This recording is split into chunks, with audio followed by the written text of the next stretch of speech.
Welcome to the Fantastic Story Society, a place for the most unusual stories and storytellers, including your masters of ceremony, Max Tim and Scott Marcus. I love revisiting the Lakeside Inn in Edgerton. We have to get back there. I mean, I wasn't laughing at the footage. It's more of just every time I hear Scott go into spooky voice to introduce the show. It's always the best. You know, we have to blame Jeff Bellinger, who kept asking me for 1 year at least. He kept asking me to do voices on his podcast, and I got really into it. I had fun with that. So I think I wore out my welcome because it's been a while since he's invited. So we got to get Jeff back on. But oh yeah, no, he had a Christmas book out recently, so he's always doing fun, cool, creative new things. Yeah. Anyway, welcome everybody to this different type of episode. We're calling it a bonus episode, a mini episode. This is not an induction episode. This is an episode where we are going to hang out with somebody who is an enthusiast for the same type of stuff we love to talk about, which are ghost stories and horror movies. And I think it's been somehow difficult for us to get to that topic. So this is going to be great that we can just really dive into something that Max and I both really love to talk about. Yeah. Anytime Scott and I go somewhere, we go to a bar or a restaurant, or we just go out in some interesting location, we always ask people, tell us a scary story, or just tell us a story about the area or whatever. And so we're excited to do this. Maybe this is kind of the beginning of a series of like Fantastic Short Society. Right. Short stories. See, I can't even get it right. Maybe it's not going to work. If we can't get it by take one, it's over. Yeah, can't get the title right on the first try. Fantastic Short Story Society. See, there you go. All I have to do is just think. I will say I'm not going to go too far into this right now, but there's a new weekly series I'm starting to do where I, do something positive, inspirational, and at the beginning of this little mini broadcast, and then I also tell a scary story. And I'm going to talk about, as you were talking about, Max. We were at my wife and I were at a location recently, and we had the best reaction to, "Hey, are there any ghost stories here?" And the person said, "Oh, tons." And we didn't know the place was haunted at all. So and it was Wollersheim Winery in Wisconsin. Wisconsin's the most famous winery. So I'll be talking about that Nice. probably tomorrow. But okay. Yeah, that's exciting.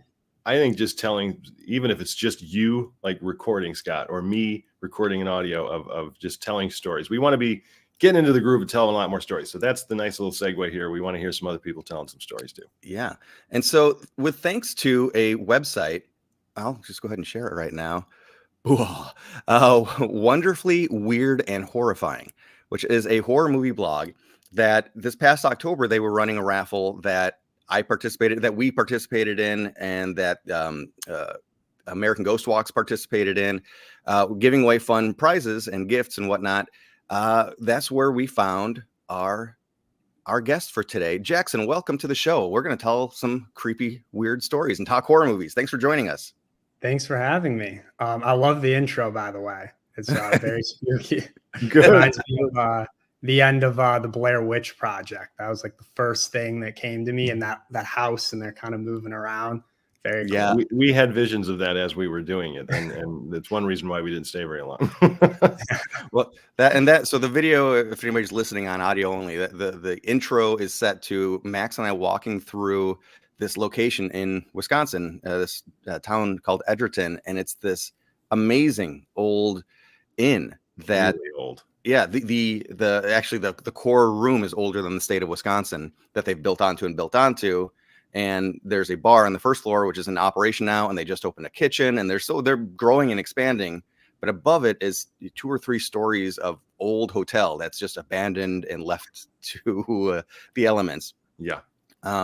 Yeah, and it's the fact that it reminds you of the end of the Blair Witch Project shows that they have a lot of work ahead of them. There's a little reno to do. Yeah, because they actually do want to renovate it and make it a place that people could stay again. But yeah, that's going to be a long journey. Yeah, but we will go back. So Jackson, you have a job that is in the world of cinema. Could you explain it a little bit for us? Of course. Yeah, it is in the world of cinema and TV as well. So at its core, it's a taste-based consumer data company called Katch. It's a startup. But we work heavily in the entertainment industry. So mostly we're working with clients that are, streaming services or producers. And so we're helping them to analyze their content library in a much more holistic or scientific way. So beyond just genre or, critical reception, whatever, the vertical that you're going to use to categorize it as, we're going to look at things all the way from, where it's set, more thematic elements, how it's realized and put together from, the score to the editing. So we get really, really in detail. And so from there, you're going to be able to connect with audiences better. So it's a great cause all the way around. You're going to help producers and streaming services, get more out of their content. You're going to help audiences discover more things they love. But it's allowed me to kind of hone my film analysis skills for a job, which is what I love to do anyways. I love to watch and evaluate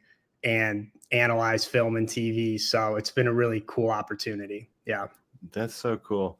I mean, for those listening who are just fans of movies, TV, entertainment, hopefully that's good news to you, because that should mean better material and content will be created as we go forward. We've heard of Katch even before Jackson is coming on here. So they're making a name for themselves. And it's a nice little behind the curtains for the casual movie watcher to know that, oh, wow, there's a lot of effort that goes into trying to make sure that the content is, engaging, to say the least. And it isn't always. Correct. Right. It's wild, because when you see how much goes into the journey of a story being made, from the initial concept through the script, through production, and then this level, which would be, I don't know, a little bit towards the marketing side, it seems. That, like, how are there still bad movies out there? But there absolutely are. Every year, with $100 million budgets and another $100 million in advertising behind them. And it's just, I don't know, I guess you can never avoid that, but man alive. Yeah. I guess I'm going to ask a question with no answer there. Yeah, right. We don't expect the answer, Jackson. Yeah. So tell us just a little about what is so exciting for you when you see a good movie. And obviously we'll try to segue into scary movies and horror stories and stuff, but that's a really hard question, because it's always different per movie. But just in general, what excites you about those? Yeah, well, that's a great question, because that comes down to taste, and that's kind of what I'm doing in my day job. Is taste is different for everyone, and so there can be some people that are drawn to things primarily visually, through visual components. There can be character elements or thematic elements. So I think I tend to go more towards the thematic elements than how something is like put together.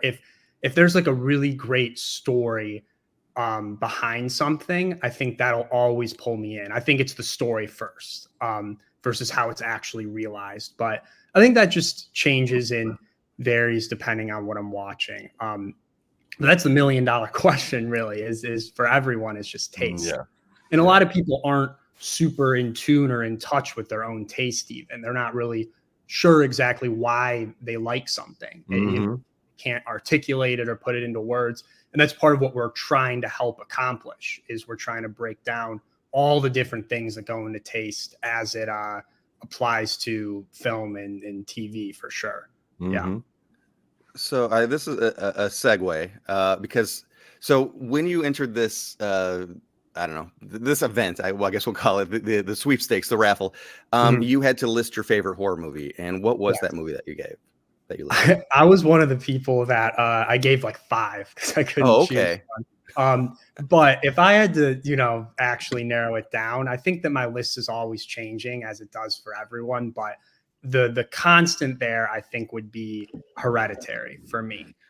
Which is a more recent one, but yeah. And I actually, just for the site that you were referencing, that's actually a piece that I wrote. Right there.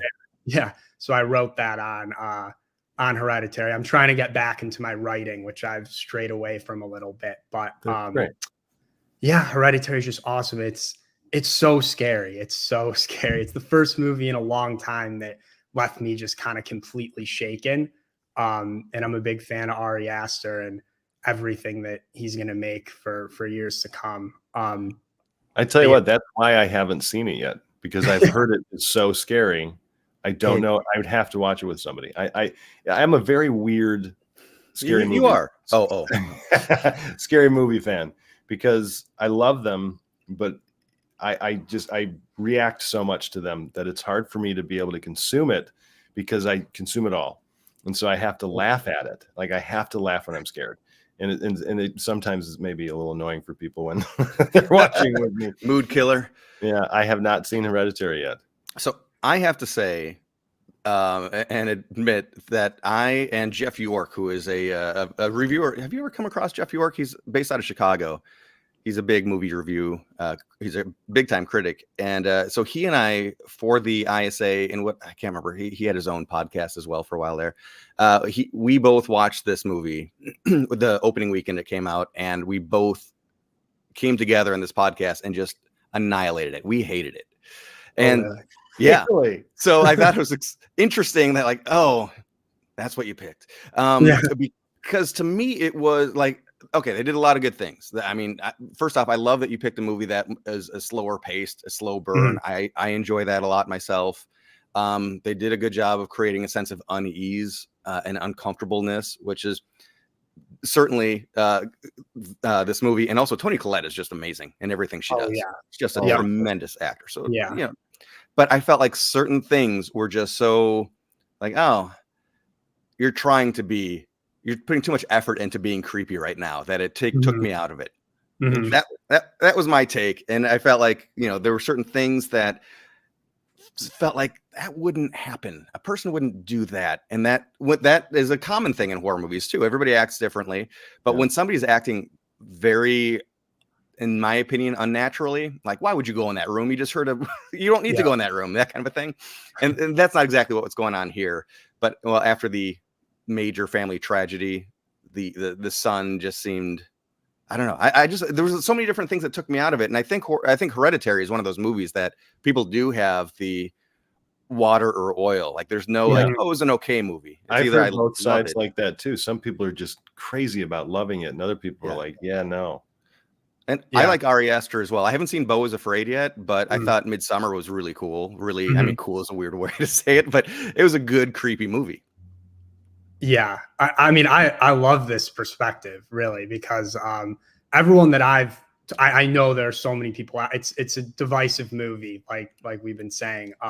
But the people that I've been around have really liked it. So I do kind of like hearing that opposing argument to it. And I totally see that. I really liked the production design in Hereditary. Sure. And you kind of see it more with Midsommar and Beau is Afraid as well. So I know you haven't gotten to that yet, but it is just this attention to detail. It's almost like an arts and crafts experiment for him. And you can just kind of see in every shot, it's just so designed and it's kind of artistic. I thought it was really cool.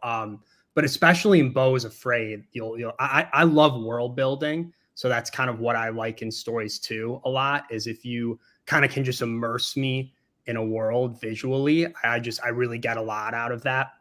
And maybe I'm willing to overlook other faults because of that if I'm really engaged in the world. So, but yeah, no, I agree with what you're saying. It's definitely not a perfect movie by any means. Yeah, but that's what I think it's all important for, and my day job that I primarily, I mean, there's a whole bunch of things I do, but I develop projects and screenplays with and for screenwriters. And so I'm working with them and I'm analyzing and I'm giving them notes and brainstorming and developing, blah, blah, blah.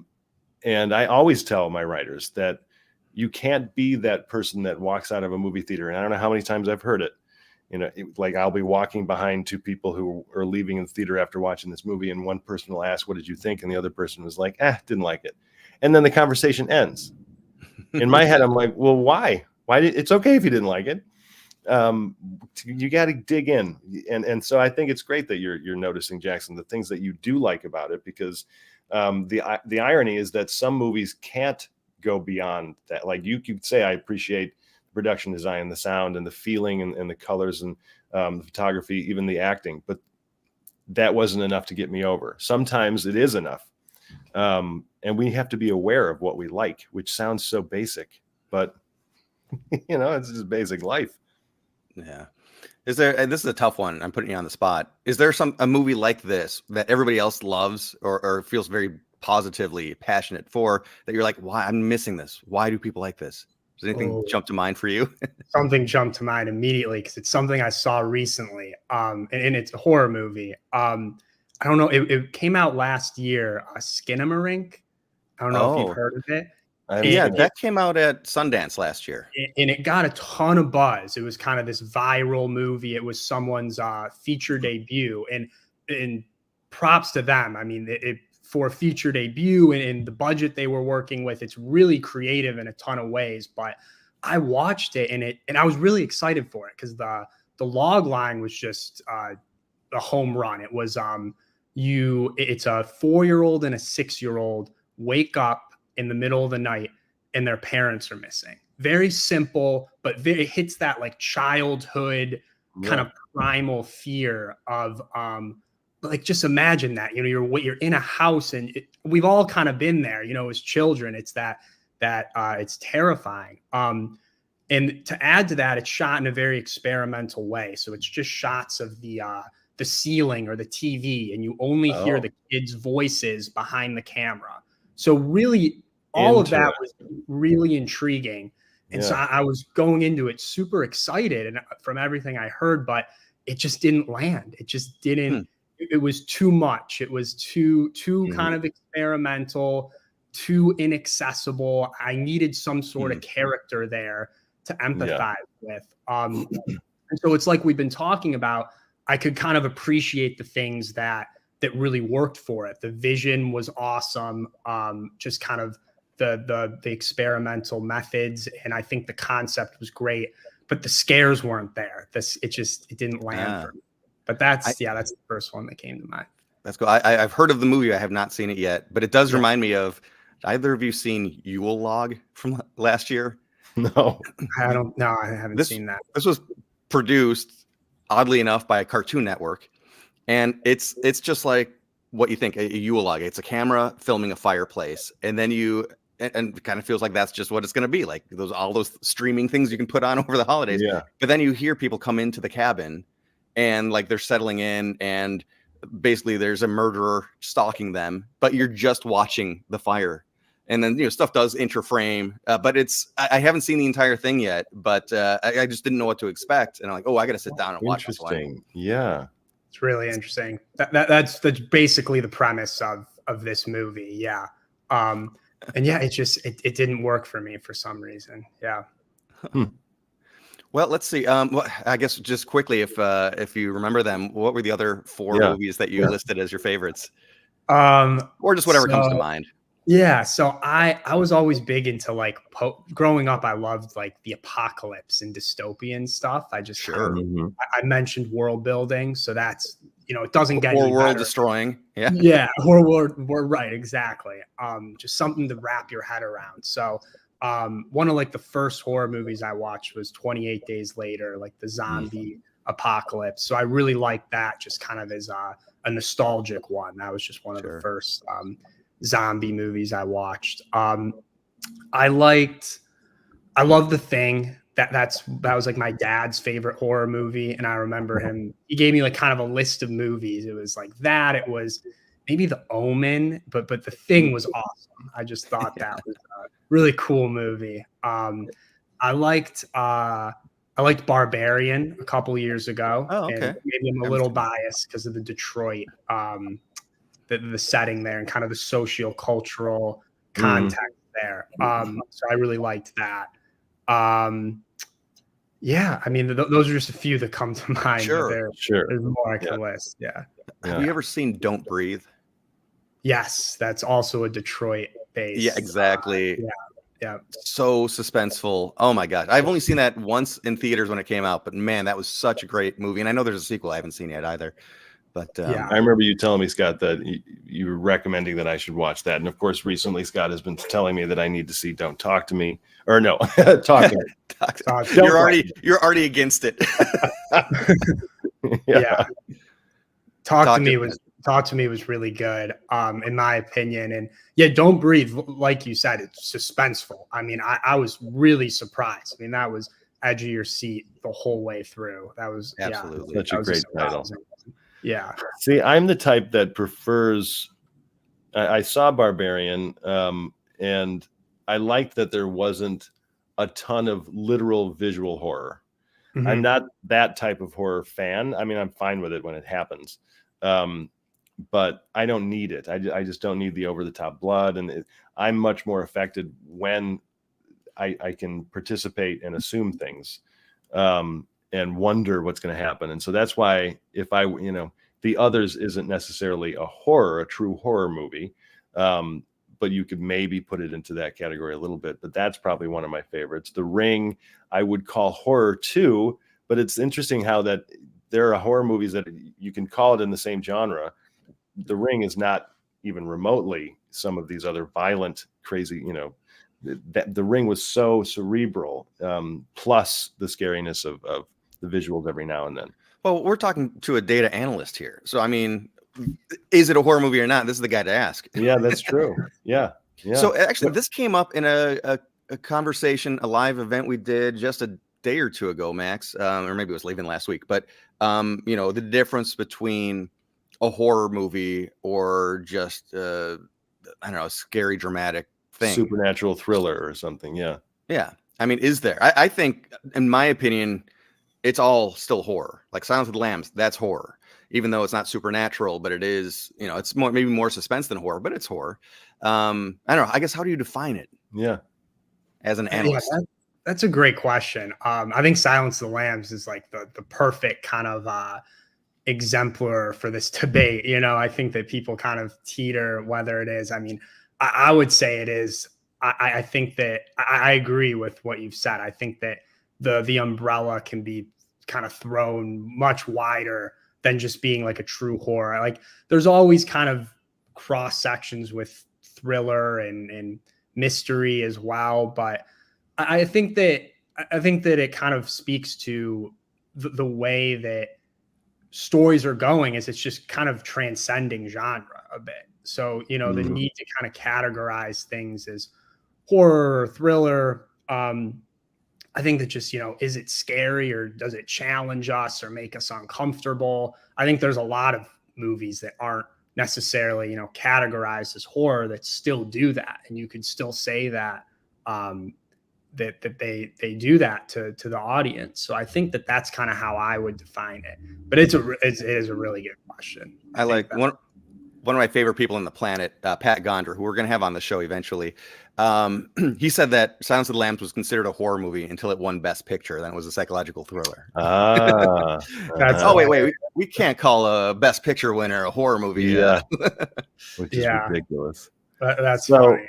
So Jackson, and maybe Scott, you already had a plan to segue into this, but I'm always curious about your thoughts about the Chicago area, scary ghost stories in the area. What drew you into being interested in that beyond the fact that you like horror movies and stories? But and then I think did you read Scott's book or did you go through it?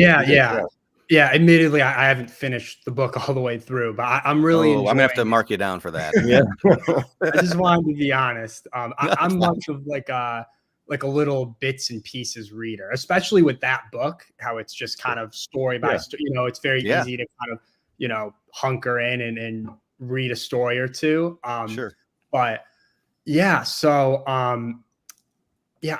Chicago's fantastic, just a fantastic city. First of all, I mean, it is just, I love living here. And I've always kind of been in the Midwest, but I think that especially I'm 25 now. So it's really been great kind of in this age it feels like you kind of get the whole city feel. But it's not New York. It's not LA. Totally. So it's just comfortable. So yeah, that's cool that's cool that you have that perspective. Just realizing that, like, I'm an awesome age to be here. That's cool. That's good to know that. No, I think about that every day. I'm lucky to live here. Yeah, so I love it. Yeah, and so I haven't gotten to too many of. I live kind of near the Red Lion Pub, which I know I believe you mentioned that in your book, Scott. There's another bar around here which I haven't gotten to. If you did write about it, it's called Lilly's, and it's around the area I'm in, and there are some ghost stories centered around that bar. And you walk in there, and it looks like it's haunted. It's very nice. What's the neighborhood? What? What's the neighborhood? It's the Lincoln Park neighborhood. Okay. Yeah. So kind of near where the Red Lion Pub actually is. But okay. Yeah, it's really interesting. And the same bar owner, she's been there for years. So she's, older now, and she's the one that has to serve the drinks. There's all this lore behind it, and it's very interestingly decorated. They have interesting musicians that come by. So it's a really just spooky vibe in there to begin with. So yeah, but outside of what I've read in the book, I haven't really experienced too many of them. I've been to some haunted houses, and like not houses that are haunted, but like haunted houses, which I like haunted houses. I'm a fan. I don't know if you two are fans of haunted houses. I get so anxious in those damn things, man. Yeah. I kind of have a high scare tolerance, so I'll be in there and just kind of admiring the work and the craft that went into it. And I kind of am like, oh, this isn't really real, so I can kind of suspend that. But there's this just excellent haunted house. I know this is kind of a tangent, but it's in Lockport, in the suburbs. Lockport. It's called Hell's Gate, I think, and it is just a massive. It's outside, inside, in the woods. It's this huge production, which I recommend if there's any listeners in the Chicago areas. So someone played at Lilly's. Yeah That's awesome. And so this is it here too. Does that look familiar as Lilly's? Yeah, I think that's it. Yeah, it was a while. I've only been there one time. It is a neat looking space. Yeah. Wow. Yeah. No, it's not in the book, and it'll have to be in the next book because this place looks cool, and I've never even heard of it. Thanks for the tip. Yeah, of course. Yeah, I'm pretty sure that there's some ghost stories behind it. But yeah. So that, and if anyone's in the Chicago area, that's a fantastic haunted house. They put a lot of work into designing that. So if you're a fan of haunted houses, it's cool to check out. Yeah. All right. I used to work at Six Flags Fright Fest as a jump and scare actor, street theater performer is what we would call ourselves. But so 2 years on set and on the street as a character, and then 2 years directing. And I definitely, I grew up around that. The north suburbs, and I loved the first time there was because for so long growing up, you would just walk down a hallway and there would be a display that you would look into and people would kind of jump out or there was something creepy. But at Six Flags was the first time I'd ever been to one. It was called Mayhem Manor, where you walked through the scene. And it wasn't like you were walking past displays in a museum, and that just changed everything. And I know everybody does that now. But just like you're walking through a hallway and there's, clothes on all the racks next to you and you have no idea if something's in between the clothes. And it was super unnerving. But yeah, no, it's been a long time, probably since I worked there, that I went to a haunted attraction like that. But yeah, maybe Max, we have to do a field trip this year. I don't know, man. You're going to have to put a camera on me the whole time. Because I was exactly going to say that. We'll have one of those like mounted ones that just show you, so we don't even know what you're reacting to, but it may be boring. It's just going to be this face of my eyes wide open and just not doing anything but staring. Wow. Yeah. I don't know if I get, we'll have to discuss that one, Scott. That's a tough one to convince me of. Maybe we'll make a listener poll for it. Right. If we get 100,000 likes, I'll, but worth it. So you briefly mentioned, Jackson, early on that you have had some experiences in your life that you can't explain. And so it's difficult for you to say it was absolutely paranormal, but at least you can't explain it. I do like the little disclaimer that Jackson made, because I think too easily people jump to, oh, absolutely, this was a haunting. because I consider myself a skeptical believer. I do believe that it is possible for things to happen that are unexplainable, and then to just accept the fact that it's unexplainable. I'm not going to try to just immediately go to debunking. But anyway, tell us about some. Yeah. So the first one that comes to mind, so the scene would be northern Michigan. So it kind of, if you're not from the Midwest, you might not kind of be familiar, but Is it's this like upper peninsula northern, or no, still okay. Northern lower. Yeah. So, you know, woods, lakes, mountains, and people, you know, like to go on vacation up there, ski and do water sports. So it's very rural. And so I was up there with some friends, and this was at night, and we were driving. It's a state highway. So it's, you know, 2 lanes, in the middle of nowhere. It's just woods. It's dark. And this is the winter. So we're following a car decently closely. So there's a car with its headlights right in front of us. And there's no other cars on the road. We're in the middle of the woods, so there's no side streets or roads or driveways or anything. And all of a sudden, there was this gust of snow. You know, snow was kicked up by someone's tires, and it was probably just, you know, 1,000, 1,000. And then, you know, we had visibility again, and that car was gone. You know, the headlights were gone. Nothing was there. And it took us, you know, maybe 2 seconds before we all kind of that's the best part, is you kind of confirm with everyone, you're seeing the same thing that I am seeing, right? And where is that car? You know, we would have, if it kind of did a UE or something. Yeah. How fast were you going? You know, 40 miles an hour. It wasn't, you know, it's pretty. Yeah. And so you would be able to kind of turn around and see if the headlights would be somewhere, if it veered off the road or something. But it was just nowhere.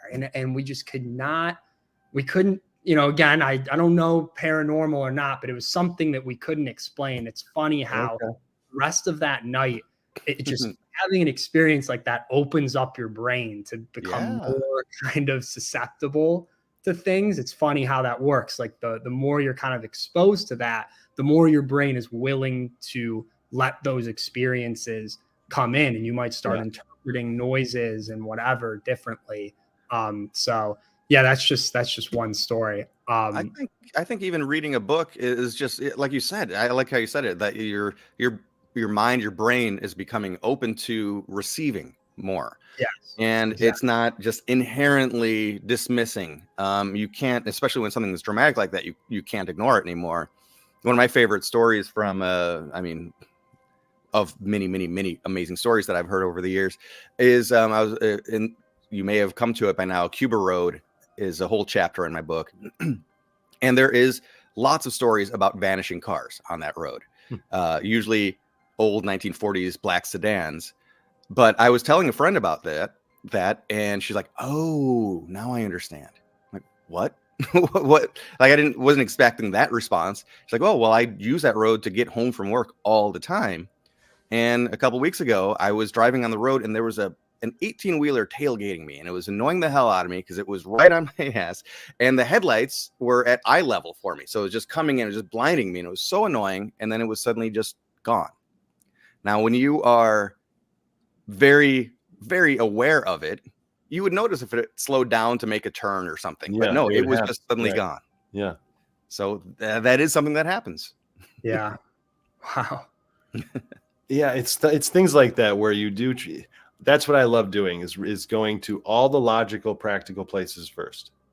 Let's just really figure this out. How is because it's more likely that it's not supernatural, so let's just consider all the options. And when you don't come up with one that feels likely, that's when you're like, oh, this is fun. Like this is a good, let's talk about that. Yeah, absolutely. Is there another one or two you want to share? And I do want to give you a chance, because I know you said you had some questions about stories in the book that I want to give you a chance to talk about that too. Yeah. Maybe we could end. I just would love, maybe if there's one or two out of all the Chicago haunted stories, like what was one that you experienced, or that was just has the most merit, you think, that whether it was, you know, the amount of reports that were coming into it, or the one that was like, you were kind of like, this is weird. Like out of all of them, this is That's great. something's going Jeez. on. Picking one, and do you want it to be in Chicago proper, or just something from the book at all? Yeah, maybe just something from the book at all. Yeah. It can be one or two or however many. Good Lord. I mean, I got some long ones. But the gate in Libertyville, which is the cover image, that's one that I guess I like to talk about it because, I mean, it's a big story, but also I started to cover it because I thought it was just an urban legend. And I think it's still cool to cover urban legends because it's just kind of neat to see how stories evolve based on who's telling them and over the decades, because this is a place that when my uncles were kids, it was like a Boy Scout camp. So it's a place that they actually wanted to go. And it was a place that equaled fun and maybe some adventure, something that they wanted to go to. And now it's looked at as this really, really demonically haunted place. So where is the truth? Like where's the reality? And I really thought it makes sense that a Boy Scout camping at this place, people would tell stories around the campfire and things would get blown out of proportion. And the stories are just so over the top, obviously urban legends, that depending on who's telling the story, it's either it was at one point in time, it was a school and the principal went nuts and killed a bunch of kids, or it was a sleepaway camp and an escaped inmate from an asylum, a criminal asylum, went through and butchered a bunch of kids. Whatever the story you hear, it's always ends up with a bunch of kids being decapitated and their heads put on the posts of the fence out front. Okay. Pretty clearly urban legend territory. But it is also neat. Orphanage is one of the other variations, but it is neat that when you go back through history, it actually started out as an orphanage. It was a sleepaway camp at one point. So it actually was a lot of these different incarnations that the story alleges it was. But obviously, something like that happens, it's going to make the headlines. It's going to be in the newspapers. Right. Yeah. And there's nothing about that. But then I started getting people coming to me to tell me their stories about going and wandering through this woods. And now there's no structures back there. There's foundations, there's ruins. Nothing standing though. I mean, there were buildings there once upon a time, but there's nothing anymore. And they would tell these terrifying stories about hearing screaming and getting scared because they're out there in the woods at night and they're running back to the car, and the sound of screaming follows them all the way back to their car. And in one of those intense firsthand accounts, the person was just terrified because the last scream was just right behind their head. They were afraid that the next time they heard the scream, it was going to be in front of them, between them and the car. And they did not want that. And I've heard that from multiple people. And also I was giving a speech once in Libertyville, and a person came to me at the end and said, I came to this because I wanted to ask you, I just moved here and my house is haunted. I'm trying to figure out why, but I think you told me in your speech because I live right across the street from the gate that you're talking about. And there are stories that a lot of the houses in that neighborhood have stuff going on. So okay, now, yes, there's an urban legend element that's not real, but we're getting some very real firsthand accounts that I trust these people. I didn't experience anything myself, but I believe these people. And then you start to go into it. And again, I've got so much more I can talk about that. It's really dark and creepy. But one of the things that's fascinating to me that people don't talk about too much out in this location is that during World War II, it was also a refugee camp. So these are people that were escaping the horrors of the Holocaust, put up here in some temporary housing. I have to wonder what kind of memories and emotions did they bring with them? Mm-hmm. That is what's left behind, and people are observing some of that. Wow. Yeah. So that's mind bendy. It's one of those things where when so many different people have the same story and it's independent of the other, meaning they don't know someone else is telling that story. Of course, the skeptical brain will be like, well, they heard it from somebody. And then maybe they had, they heard some raccoon scream, and then it turned into, there are ways to just call all this out. But that's just, it's almost harder to believe that they all are having like brainwashed moments or something else is happening and we don't know what it is, and I don't know. Maybe I'm not making any sense. No, I get that. I think when the skeptical answer seems more far-fetched than the paranormal answer. Right, a little bit. Yeah. That's when I start to be like, the whole idea of conspiracy and all this stuff. When people were going crazy about how, Taylor Swift and Travis Kelce are rigging the Kansas City Chiefs game. It's like, oh my God, really? You're going to make a punter kick a ball that perfectly hits the back of the opposing team's heel so that it's a fumble, and the other team, it's no, I'm sorry. Let's just sit back and think about this, please. Yeah, it was a conspiracy to frame OJ, to go back to a Dana Carvey bit. Yeah, right. Framing OJ, you in? Yeah. But I really like OJ. But it's just too good. Yeah, I don't know. We're by the way, I just wanted to mention, since this is the day after Valentine's Day, so we are. I think yesterday was the 95th anniversary of the St. Valentine's Day massacre. Yeah. So if we're talking Chicago ghost stories, just wanted to give a shout out to that moment, defining moment in 1920s mafia history. It's crazy that we're only 5 years away from, wasn't it 1929, Scott? Yeah, I think so. Yeah. So it would be 94 years. Is that what you said? Oh, I thought you said 95. I don't know. Well, I said 95. I don't know. I got to do the math. We still have 5 years until 19. Yeah, whatever. Now I'm not. This is not my expertise. But it's crazy that we're almost 100 years ago. Was 1929. Right. It just doesn't seem that long ago. I don't know. Yeah. So yeah, it was 1929. I just verified. Okay. So anyway, is there any? Let's see. I do want to hear if you have more stories of your own, and if there's anything else from the book that you want to talk about, since we have you. Yeah, sure. I have another question. Okay. This might be a dumb question, but I'm always thinking, like, when you watch horror movies and just read about, real life accounts and stuff. So I think the obvious answer is that spirits kind of stay where they are because they have some sort of attachment with the building or something like that. But I always wonder, it's like buildings are so arbitrary. It's just these four walls, and it's like, why aren't there? Why, in the horror movie, why doesn't the spirit just kind of leave and follow the characters or wander around in the universe? Is there like a belief out there beyond the obvious of, maybe it is as easy of an answer as they just have a connection to, they died there, or, there's something with the four walls of the building. Right. I didn't know if you had a take on that. Good question.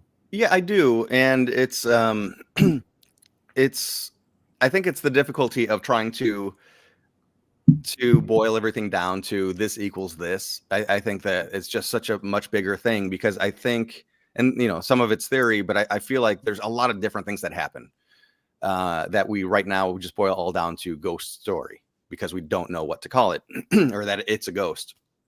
Because there seem to be places that are entities that are attached to a place, and there's a consciousness there that's able to interact with people.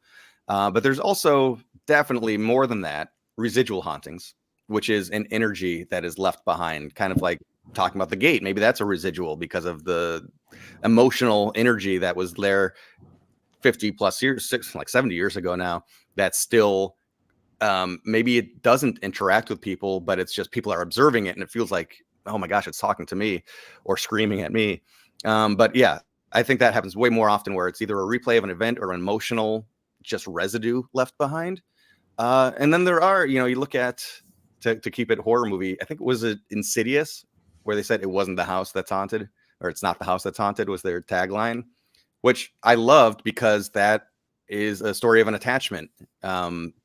So there can be, I've heard stories about a place that was haunted until somebody walked in, and now that person took it with them. That entity was like, hey, I'll hang out with them for the rest of my afterlife. Yeah. I like to think of, it's hard not to think of your own mortality and what you would do in the afterlife.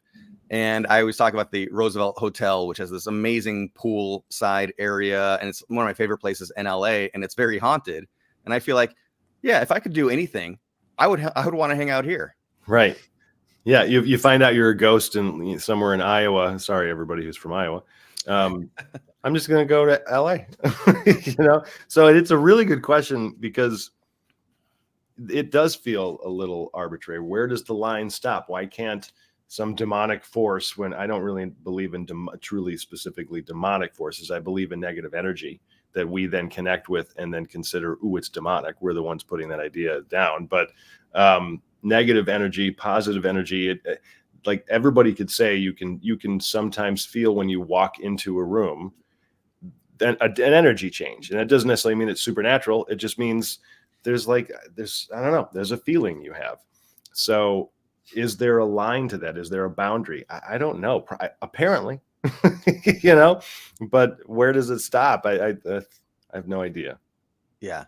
I was just thinking, Linda Vista Hospital was one of the most haunted buildings I'd ever set foot in. And one night we had so many different types of encounters, whether it was, equipment, using equipment to make contact, or objects moving, or sounds, just all sorts of stuff going on. And then we had this really weird moment where my video camera just was glitching out like crazy.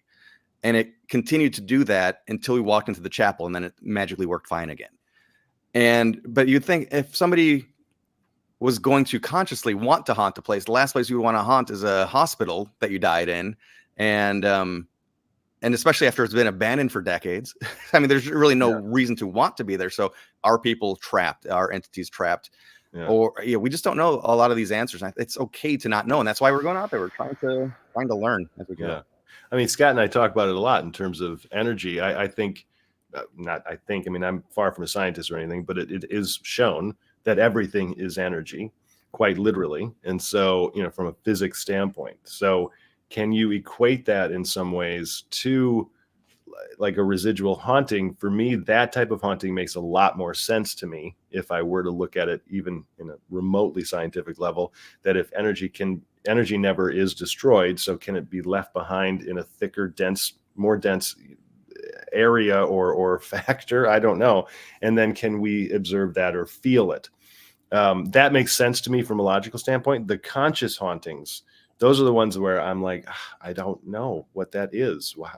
What's the difference between a residual, like residue energy versus it's still residual from some other time, and yet it can talk to me? I don't know. It doesn't make any sense. Yeah. And, it doesn't have to come from dead people. I always like to point that out, that sometimes you can feel the energy of a space. Yeah. It could be a hotel or a comedy club is the example I use a lot, because that place has been filled with thousands or millions and millions of laughs over the years. And you can kind of feel that when you walk in, if you open yourself up to that. So it's not all about dead people too. Mm-hmm. There's a lot going on here. Yeah.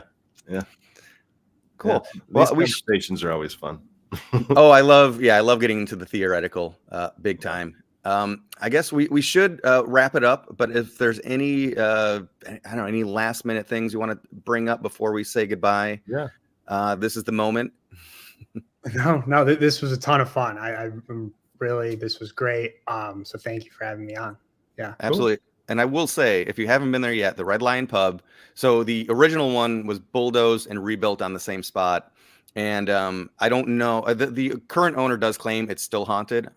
I have never experienced anything there. I did have maybe an experience at the first one, the original one, which had a lot going on there. But if nothing else, I will say the best pub burgers I've ever had in my life. That's paranormal, how good they make those burgers. Wow. I'm trying to crack that code every time I make burgers at home, and I just can't come anywhere near how good that food is. So definitely check it out. That's awesome. That's reason enough. I'll do that.